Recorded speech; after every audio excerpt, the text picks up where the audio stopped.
Episode 10 की शुरुआत में कोतोको अपने डैड के साथ इरी के घर से जा रही होती है। घर पर यूकी इरी के कमरे में ही पढ़ाई कर रहा होता है। इरी पूछता है कि तुम अपने कमरे में क्यों नहीं जा रहे हो। यूकी कहता है कि मुझे आदत हो गई है इस कमरे में रहने की। फिर वो कहता है कि कोतोको सच में बेवकूफ़ है। इरी कहता है हाँ, कोतोको के डैड और कोतोको ने घर रेस्टोरेंट के पास ही लिया है। उनका घर इरी के घर से बड़ा नहीं है। वो समझ रहे होते हैं कि कोतोको को इरी के परिवार की याद आ रही है। इरी के घर पर सभी को कोतोको की याद आ रही होती है। इरी कोतोको के दिए हुए तोहफे को देखता है। यूनिवर्सिटी में कोतोको जिंको और सातोमी से कहती है कि मैंने और डैड ने इरी का घर छोड़ दिया है। जिसके बाद सभी स्टूडेंट्स कोतोको के बारे में बात कर रहे होते हैं। कोतोको पूछती है कि क्या ये मेरे बारे में बात कर रहे हैं। जिंको कहती है कि वो तुम्हारे बारे में बहुत पहले से बात कर रहे हैं। कैफेटेरिया में कोतोको किन को देखती है।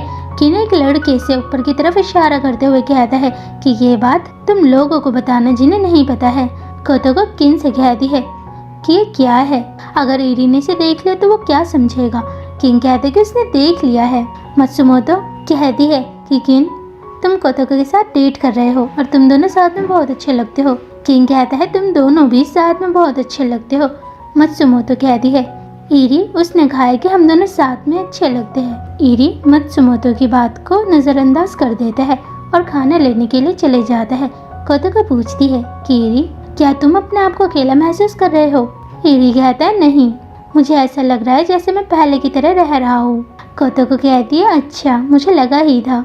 फिर वो अपने आप से कहती है कि मैंने सोचा ही क्या था। नेक्स्ट सीन में कोतोको इरी के घर के बाहर से जा रही होती है। तभी उसे घर के अंदर से आवाज सुनाई देती है। कोतोको घर का दरवाजा खोलकर पूछती है कि क्या कोई घर पर है। कोई भी जवाब नहीं देता है। वो घर के अंदर चले जाती है।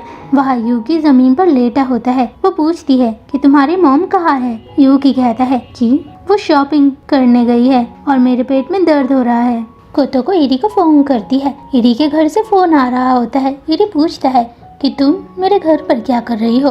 कोतोको कहती है कि यूकी के पेट में दर्द हो रहा है। वो कहता है कि जैसे मैं कह रहा हूँ तुम यूकी के साथ वैसा ही करो। जिसके बाद कोतोको एम्बुलेंस को कॉल करती है। वो यूकी के साथ है। नेक्स्ट सीन में हम हॉस्पिटल में मॉम और इरी को डॉक्टर से बात करते हुए देखते हैं। सर्जरी सक्सेसफुल हो चुकी है। यूकी अब ठीक है। हॉस्पिटल में कोतोको यूकी के साथ है। इरी हॉस्पिटल के रूम में आता है। कोतोको पूछती है कि तुम्हारी मॉम कहाँ है। इरी कहता है कि वो यूकी को एडमिट करने के लिए पेपर वर्क कर रही है और डॉक्टर ने तुम्हारी तारीफ की क्योंकि तुम यूकी को हॉस्पिटल में लेकर आई और तुमने अच्छा काम किया। कोतोको अपने डैड को कॉल कर रही होती है। तब उसे याद आता है कि वो पर्स और फोन लाना भूल चुकी है। वो रोने लगती है। इरी कहता है थैंक यू। कोतोको इरी को गले लगाती है और कहती है कि मुझे बहुत ज्यादा डर लग रहा था। नेक्स्ट सीन में कोतोको हॉस्पिटल में यूकी से मिलने के लिए आई होती है। यूकी कोतोको को ताना मारते हुए कहता है कि तुम हर दिन यहाँ क्यों आती हो। मॉम यूकी पर चिल्लाते हुए कहती है कि तुम कोतोको से कैसे बात कर रहे हो, उसी की वजह से आज तुम ठीक हो। यूकी कहता है कि मॉम कोतोको सिर्फ इरी को देखने के लिए यहाँ पर आई है। यूकी को हॉस्पिटल में 1 वीक तक रहना होगा। इरी हॉस्पिटल की ओर आ रहा होता है। वो उनकी बातों को सुन लेता है। मॉम कहती है कि तुम्हें मेरी बेटी बन जाना चाहिए। इरी कहता है मॉम आप ये कैसी बात कर रहे हो। मॉम कहती है इरी तुम भी कोतोको को देखकर खुश हो रहे होंगे। कोतोको अपने ख्यालों की दुनिया में खो जाती है जहाँ इरी कोतोको को कहता है मैं तुमसे प्यार करता हूँ। कोतोको खुश हो रही होती है। कोतोको बड़बड़ा रही होती है जिसमें इरी कोतोको को कहता है कि मैं तुमसे प्यार करता हूँ। इरी कहता है कि तुम्हें कभी भी बोलना नहीं चाहिए जो तुम सोच रही हो। मॉम कहती है कोतोको तुम अपने चेहरे को आईने में देखो। कोतोको के डैड भी हॉस्पिटल में आए होते हैं। हॉस्पिटल के रूम में नॉम नाम का लड़का रहता है। वो 6 महीनों से यहाँ रह रहा है। वो एग्जाम में फेल हो चुका है। कोतोको कहती है मॉम मैं तुम्हें पढ़ाऊंगी। यूकी कहता है कि तुम उसका नाम गलत बोल रही हो, उसका नाम नॉन है, तुम सच में बेवकूफ हो। इरी कहता है तुम उसे बिल्कुल भी मत पढ़ाना। कोतोको कहती मैं तो उसे पढ़ाऊंगी। कोतोको के डैड कोतोको को देखकर समझ जाते हैं कि कोतोको को इरी का परिवार अच्छा लगने लगा है। किन भी कोतोको के डैड के रेस्टोरेंट में ही काम करता है। डैड सोच रहे होते हैं कि कोतोको इरी के परिवार को याद कर रही है।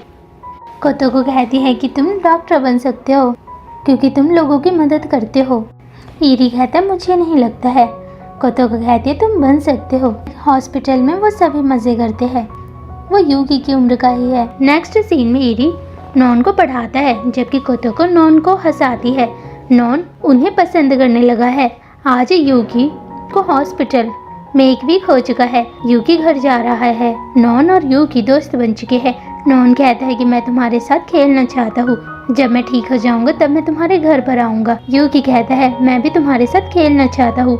नॉन कहता है कि हम दोबारा मिलेंगे। नॉन यूकी को बाय करता है। वो रोने लगता है।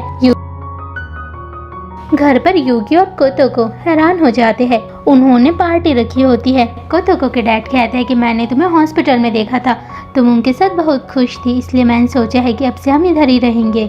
यूकी हैरान हो जाता है और पूछता है तो मेरे कमरे का क्या? मॉम कहती है कि जैसे पहले चल रहा था वैसे ही चलेगा। कोतोको तुम्हारे रूम में रहेगी और तुम्हें कोतोको को थैंक यू कहना होगा। कोतोको यूकी को चिढ़ाते हुए कहती है कोई बात नहीं।